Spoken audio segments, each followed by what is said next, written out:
Welcome everyone, and thank you once again for coming to Inside the Box, our lecture series, which is about adaptive reuse, preservation, community design, and more. And I would have to say that what I'm going to talk to you about fits in the "and more" section. Tonight, we're going to be talking about the Political Piazza. A building shouts to its people. It is a cautionary tale, a warning for today's democratic society. Now, you all know me as the chair of this department, and perhaps I've been your professor. You also know that I'm an architect and an interior designer. But I suspect a lot of you don't know that I'm also an architectural historian, and that I've spent a lot of time in Italy. I was at the Ca' Foscari University in the mid-1980s in Venice, and I was at the American Academy in Rome in the mid-1990s. And I've spent days, months, years going all over Italy, following a topic called the Casa Del Facio, a house of fascism, which were all throughout Italy. And so I've spent 30 years following one topic. I've spent many years in this archive, a little outside of Rome, again, searching for the same topic and asking particular questions. I've written many articles that are in several books about Casa del Facio, as well as the architect Giuseppe Terragni. So you might ask, why would I want to share this research with you? Well, like my background, I'm a little worried about our election, which is coming up in 1 week. There are certain parallels from fascist Italy to our own country in these last couple of years. So I wanted to explore this topic with you and thought it might be appropriate a week before our American election. So in America, anyone can vote if they're over 18, but sadly, not everyone does vote. We hover around 55% most of the time. In other countries, sometimes one is not allowed to vote or can vote for one party, which frankly is not a vote. In Italy, the last multi-party vote during the fascist regime was in 1924. The fascist era started in 1922. And it did not return to a multi-party vote until 1946 after the Second World War. So we are headed into history to the 1930s in Italy to see an example of how freedom of speech can be silenced by a building that was designed to speak. Yes, architecture can speak and can help mute free speech. So a few definitions. Fascism. What is fascism? Fascism is a system of government led by a dictator who typically rules by forcefully and often violently suppressing opposition and criticism, controlling all industry and commerce, and promoting intense nationalism and often racism. The fascist era lasted from 1922 to 1943. And Benito Mussolini was the prime minister and then became this dictator that I'm going to be speaking about. He saw himself as the new Caesar and often used similar gestures and tried to do similar things to what Caesar did. Caesar wanted to clean out the marshlands to the west of Rome, and Mussolini did that. He also cleared out a road, which I'm going to show you, from Piazza Venezia in front of the Victor Emmanuel Monument in Rome all the way to the Colosseum, which you might not know about. The Roman Empire was huge, but look at the fascist empire, it was much bigger and in a shorter amount of time. The empire, declared in 1936, started taking over massive areas of Africa. And people did see Mussolini as this 20th century Caesar. Another definition. Where does fascism, the name fascism, come from? A fascio. Now, a fascio is a group of reeds bound with an axe, and often the axe has a lion's head in the moon-shaped inner side of it. Lictors, this man here, a lictor, would carry the fascio in front of people like Caesar, dignitaries, very important people for their protection, but also to demonstrate power. Now, the fascio was the symbol adopted by the National Fascist Party. And here we see Mussolini's hand around the fascio, and it's a postcard, says "Mi piace," I like, and signed by Mussolini. Mussolini even had fasci, in the plural, around his balcony as he talked to people in the piazza below, the Piazza Venezia. And they were carved into many buildings. They were added to buildings. This is a bridge where you see 4 fasci. And you also see a strange numbering system. It's not so strange, it's a Roman numbering system. But when Mussolini came into power, he decided to change the dating system. And year 1922 was year 1.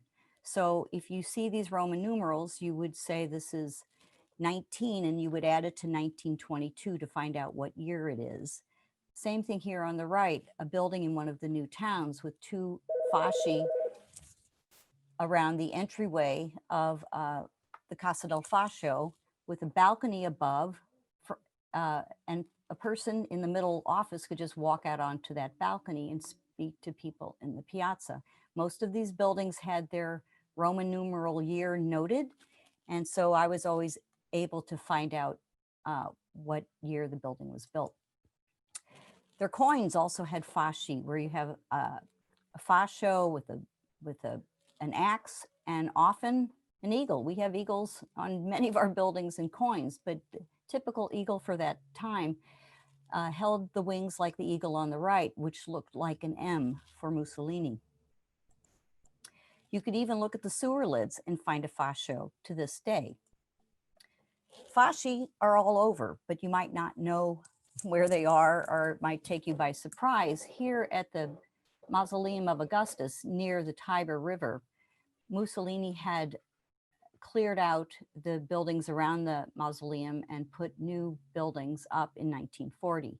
And this fascio with this angel is still on the building, and it says, Mussolini, the leader, ordered the old narrow places to be destroyed and the location to be adorned with streets, buildings, and shrines fitting for the ways of humanity in the year 1940, in the 18th year of the fascist era. Often you'll see the year again and an FE for fascist era. Now, some places you'll see that the fascio was gorged out of the wall of the building.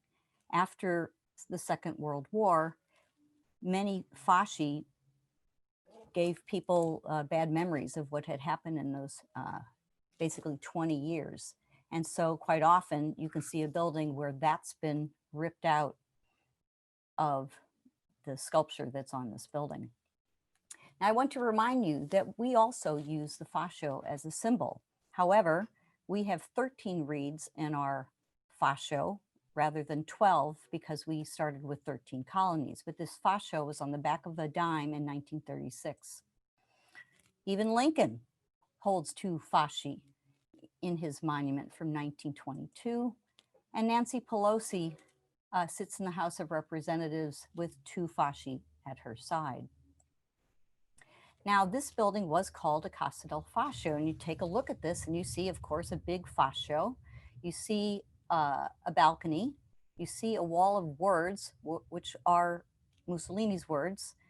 You see a building, spiral staircase below it, a tower, a flagpole, and a loudspeaker at the top.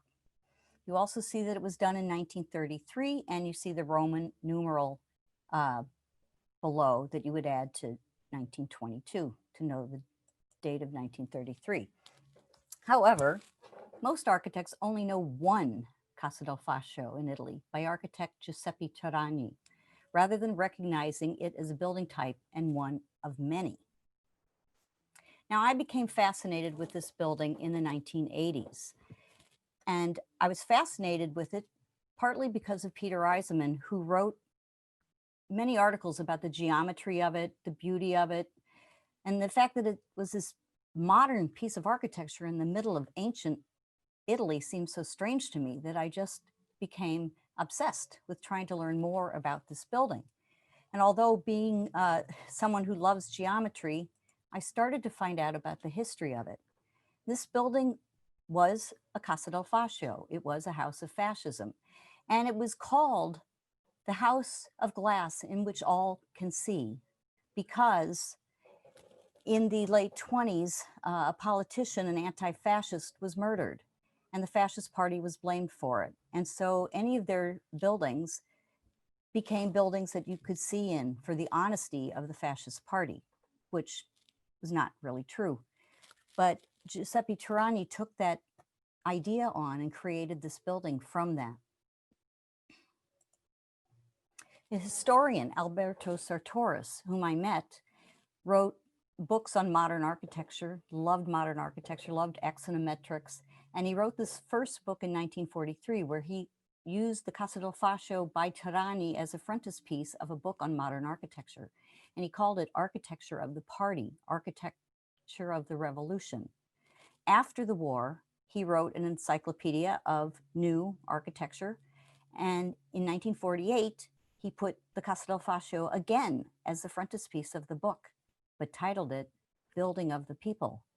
Now, I learned that these were buildings of the people all throughout this time because the people spent the money on the buildings. They spent 90% of the money to construct this building and did the labor themselves. And the government, the National Fascist Party, only gave them 10% of the funds to build the building. So after the war, unlike other countries like Germany, the buildings like this were kept up and reused in other ways rather than being destroyed. Now, this is a typical Casa del Fascio. They state what the building is. There are little fasci up in the cornice line of this building, and it's a postcard to commemorate the Casa del Fascio in your town. And you would mail this off to someone you know to tell them about your Casa del Fascio.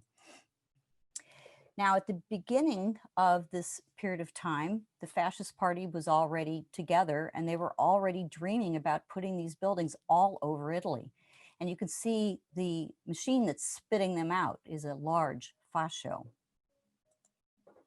So I started counting these, and you're definitely going to think I'm really crazy, but I counted and counted, and I came up with 11,484 Casa del Fascio throughout Italy, including Africa.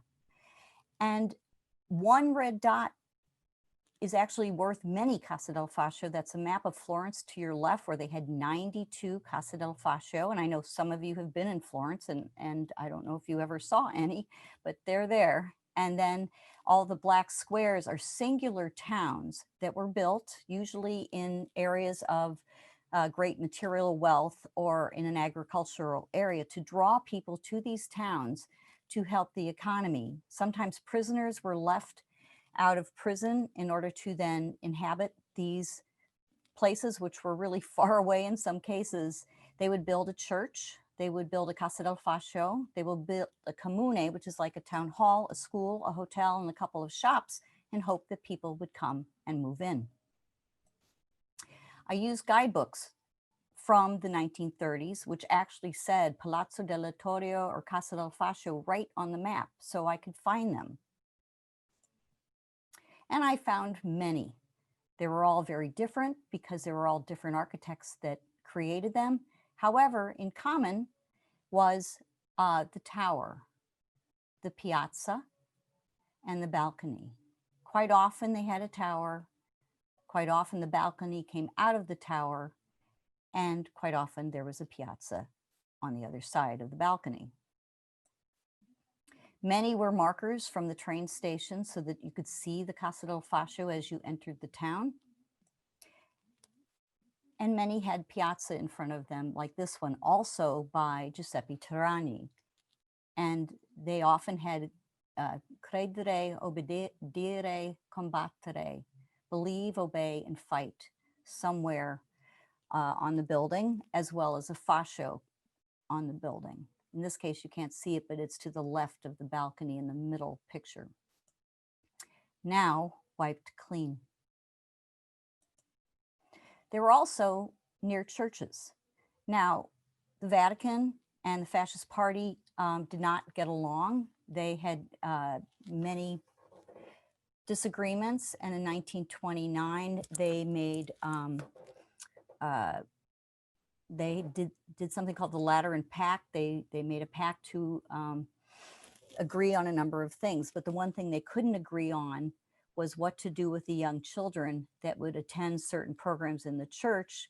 The Fascist Party wanted them to attend certain programs in the Casa del Facio. So quite often when a site was selected, it was selected next to a church because they wanted the members of the church to also be members of the Fascist Party. And one might say that fascism was another kind of religion. So if I went to a town to try and find a Casa del Facio, I would look for the church, I would find a piazza, and I would look for a tower, and quite often there was the Casa del Facio. Now in the 80s, when I started my research, I went to these towns and I would first go to the archive and find out who the architect was, and I would literally call them up. So I met all of these architects, some quite famous. The one second to the row on the bottom is Ludovico Belgioioso, who was one of the architects from BBPR who did the Torre Velasca in Milan. In the middle, you'll actually see Le Corbusier, and he's with Gino Pollini, one of the architects in the image above, who did that very modern building at the very top. They were on a voyage with Le Corbusier called the Athens Charter in 1933. And so was Tirani. Here is Giuseppe Tirani with Le Corbusier on the Athens Charter on its way to Athens. Many important architects were on this voyage. I know Howe has an Alto chair drawing as his background. Alvar Aalto wasn't on the voyage to go to Athens, but was on the voyage coming back.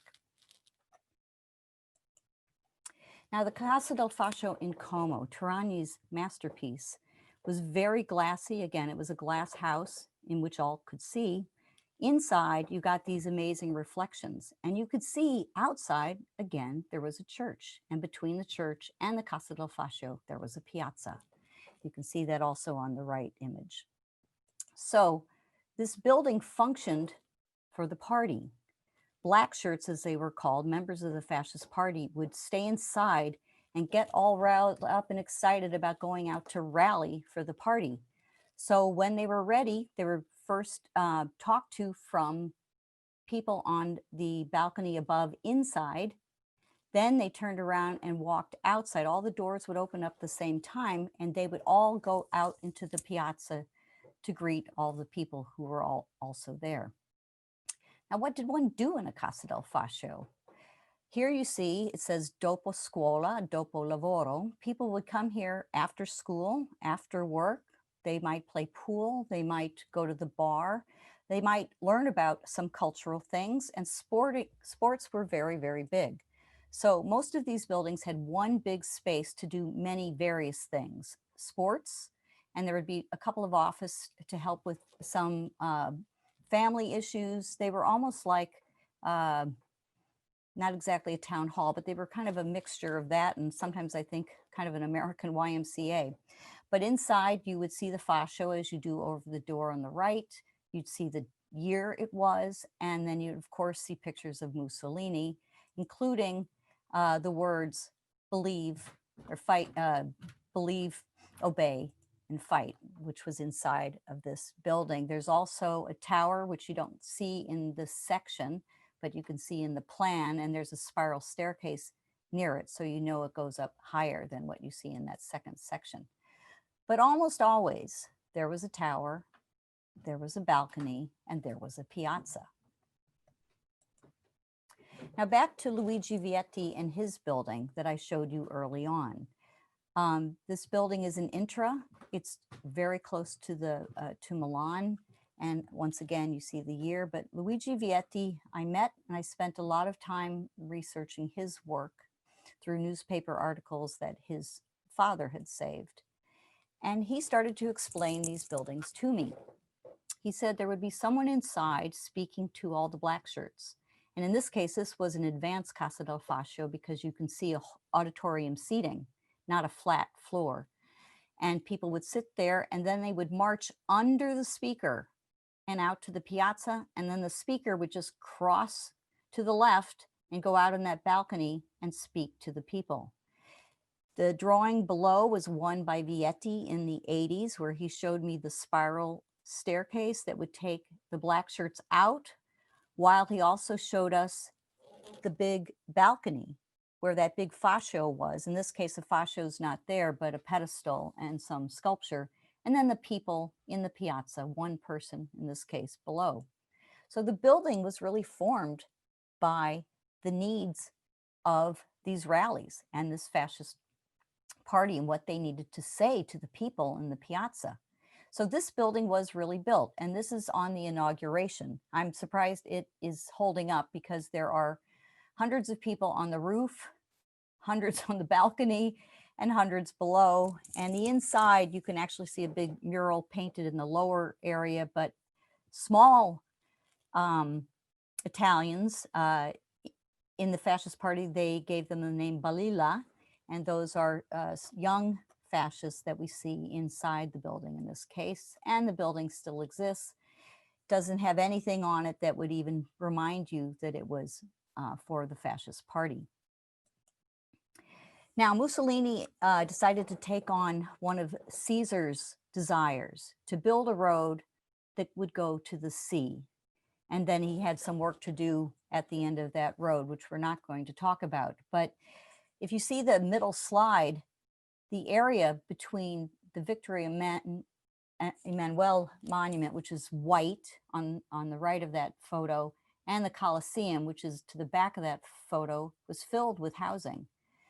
They got rid of the housing and they made a road that tanks could roll down, and they could have their marches going from Piazza Venezia, which is to the left of the Victor Emmanuel Monument, all the way to the Colosseum. Now, they decided to do one big Casa del Facio, and Mussolini was going to move his office, which is to the left of this drawing, that's Piazza Venezia, to the Colosseum. And here you see the Casa del Facio that was being planned. He also planned to put his house there. That's where he was going to live. And it says Casa of Il Duce. Duce means leader, and it was a name that he took on.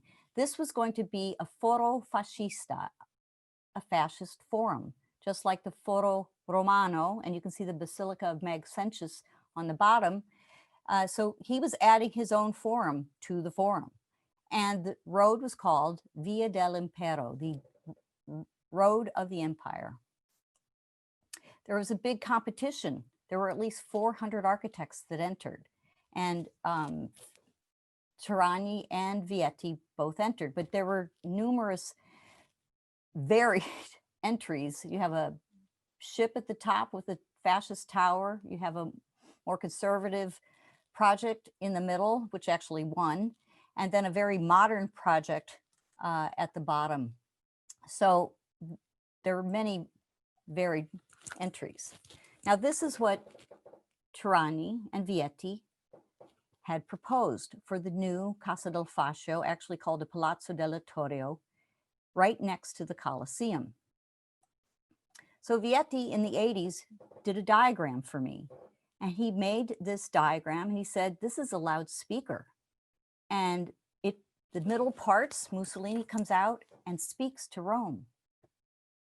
So the idea was that this building was a loudspeaker for Mussolini to speak to all the people below him. As you can see, this photo montage of crowds and crowds of people below this huge loudspeaker. And he could speak to all of Rome from his balcony, but how could he speak to all of Italy?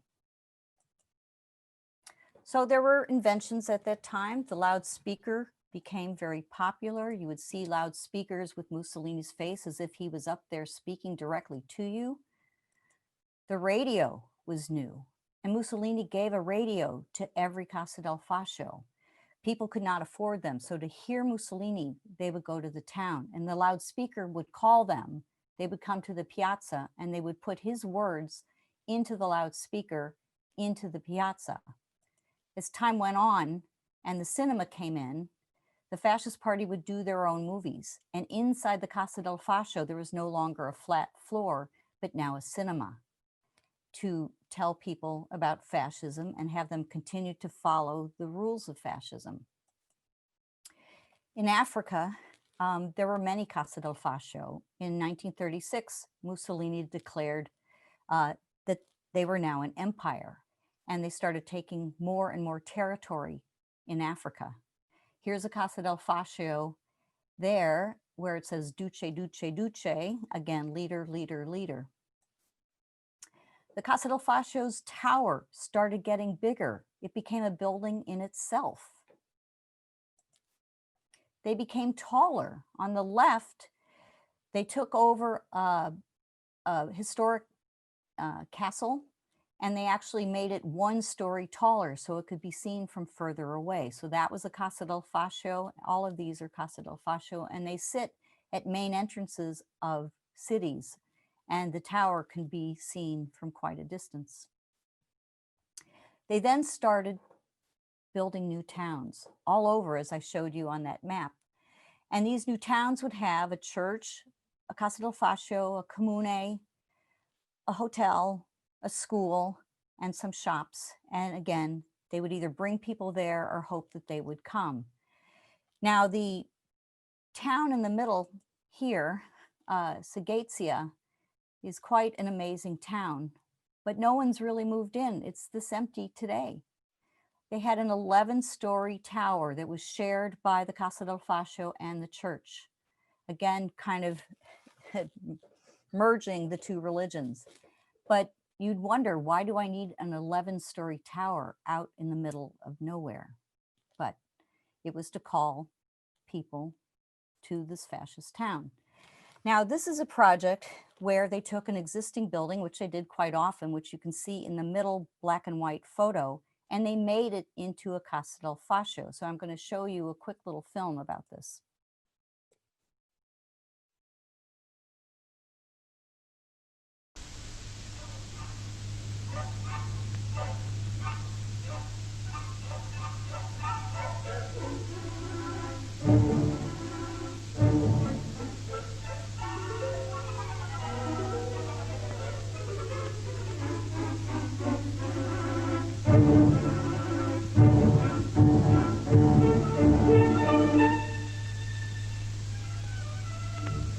It was raining, so those are all umbrellas below.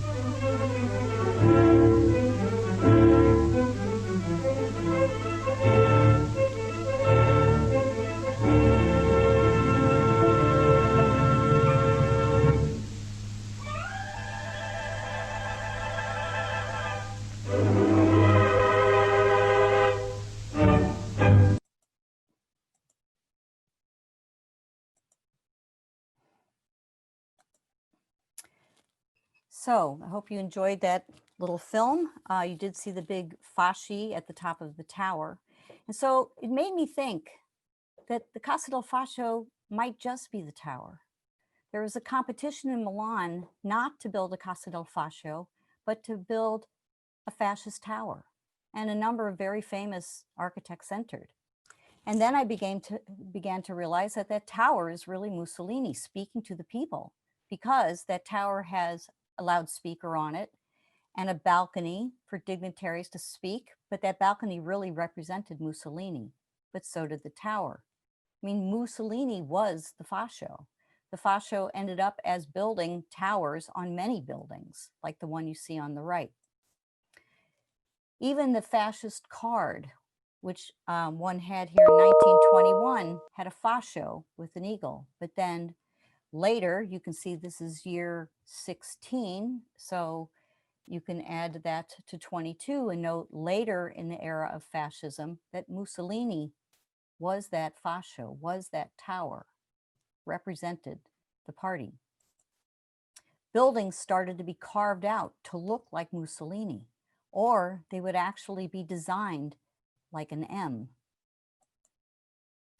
Now, in the last years of fascism, Mussolini wanted to build a whole new fascist city, which did get built, but most of it got built after the war. And this was the city that I had to go to do all of my archival work. But this city had two important buildings. One was a palazzo for civilization, and the other was a palazzo for the Congress. One was like the tower. The other building had the balcony and had the large piazza. And it was supposed to be celebrated after 20 years of fascist rule. The one on the left is made all with arches, and the one on the right made with columns. You can see the balcony on top of it, and you could see the piazza in front of it. And so I digress a moment because Fendi has taken it over as their headquarters, so that might make you think. But back to history, this was supposed to be the new Rome, the new Forum, following Caesar with the arches and the columns. And here's the balcony left empty. It was huge. If you note this, the doorways down below, but this was to be Mussolini's new fascist city. So in Rome, Mussolini spoke to the piazza. From Rome, Mussolini spoke to all of Italy from the radio through speakers on a tower with a vacant balcony into every piazza. Italy became a democracy in 1946 and voting was restored. So how do our leaders speak to us? In 1943, Franklin D. Roosevelt gave his address that everyone heard on the radio. But unlike Italy, people had radios. In Italy, you had to go to the Casa Del Facio to hear Mussolini's voice. And these were the fireside chats that were well attended during that time. When I was little, I watched President Kennedy on, yes, a black and white television. And that's how I heard our leaders. I never saw them. I never met them. What they were like and what I saw in them came from the television. And nowadays we get it on our cell phones, we get it on our flat screens. That's how we know about our leaders most of all. During the Democratic presidential debate, I started to think that some interior designer probably did this, that someone had to think, how do I show equal representation? How do I show this party trying to get a place in the White House? Unfortunately, the White House in the fourth picture there is missing a story, but nevertheless, I think they're also trying to speak to us about what message they want to get across to us by architecture, by interior design. And so here we have the fascio, which really became a loudspeaker. You have the fascist person below doing a fascist salute. You see the radio tower in the background. Marconi invented the radio. He was an Italian. He gave one to Mussolini, a big radio station, and he also gave one to the Pope at the same time. Now, we also have loudspeakers, but the difference is we are speaking from the piazza. We're speaking to our leaders, and we're also speaking to one another. The fact that we have free speech is really an amazing thing to have and something we want to keep. Now, we're all going to vote a week from now, and I wonder if we're going to still be at 55%. I'm really worried about that.